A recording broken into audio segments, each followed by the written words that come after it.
পূর্ব মেদিনীপুর জেলার কাথির অন্যতম কৃষক দরদি bank Contai cooperative agriculture and rural development bank limited. এই ব্যাংকে দীর্ঘ 25 বছর ধরে চেয়ারম্যান পদ সামলাচ্ছেন বর্তমান মুখ্যমন্ত্রী শুভেন্দু অধিকারী। 4 মে রাজ্য পালাবদলের পর থেকেই এই ব্যাংকের চেয়ারম্যান ডাইরেক্টরদের একেবারে অনুপস্থিত।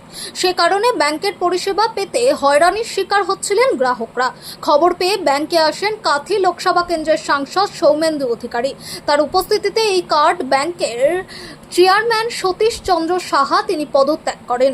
শুভেন্দু অধিকারী বলেন, এই ব্যাংক মানুষের স্বার্থে, কৃষকদের স্বার্থে এই ব্যাংকের উপর নির্ভর করে বহু কৃষক তারা জীবনের গতিপথ বদল করতে পারে। এখানে আমাদের আজকে কার্ড ব্যাংকের চেয়ারম্যান সতীশ চন্দ্র সাহু মহাশয় আর সেক্রেটারি তো আগেই নির্মলেন দাস রিজাইন করেছেন, আজকে চেয়ারম্যান রিজাইন করলেন। তিনি একটু আমাকে এখানে থাকতে বলেছিলেন, আমার উপস্থিতিতেই তিনি রিজাইন করেছেন। কোনো কারো উপর কোনো কিছু প্রেসার বা ইত্যাদি কোনো বিষয় ছিল না, তিনি চালাতে পারছিলেন না।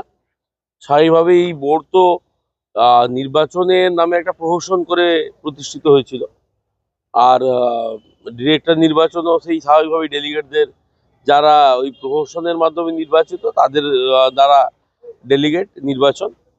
অনেকেই পদত্যাগ করে দিয়েছেন ইতিমধ্যে, বাকিরাও আশা করছি তারা পদত্যাগ করবেন। তবে এটা আমাদের কোনো দাবি নয়, তারা নিজেরাই বুঝতে পারছেন যে আগামী দিন পরিষেবা দিতে গেলে সরকারের, ভারতীয় জনতা পার্টি সরকারের অধীনে থেকেই তাদেরকে কাজ করতে হবে। এবং আমরা চাই যাতে গ্রাহক পরিষেবা, এখানে কৃষকদের স্বার্থ সবথেকে বেশি করে জড়িত।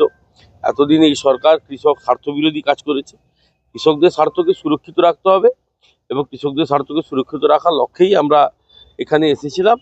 তাতে চেয়ারম্যান এখানে রিজাইন আজকে করলেন এবং আমরা আগামী দিনে তার সঙ্গে সম্পূর্ণ সহযোগিতা রেখে যেভাবে সরকারি নিয়ম মেনে বোর্ড চালানো উচিত সেভাবে বোর্ডটা চলবে, এতে আমাদের কোনো হস্তক্ষেপের কোনো ব্যাপার নেই।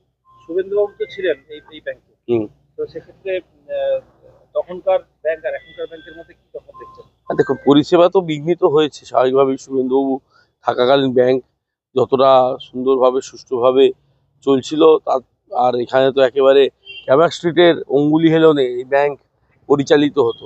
পূর্ব মেদিনীপুর জেলাকে তারা পদদলিত করার চেষ্টা করেছিলেন 5 বছর ধরে, পারেননি। মানুষ বারে বারে তাদেরকে তাদের এই যে অপচেষ্টাকে ব্যর্থ করে দিয়েছে। এবারে তো একেবারে ধুয়ে মুছে পরিষ্কার, আর ওটা বাংলা থেকেই পরিষ্কার, পূর্ব মেদিনীপুর থেকে তো পরিষ্কারই।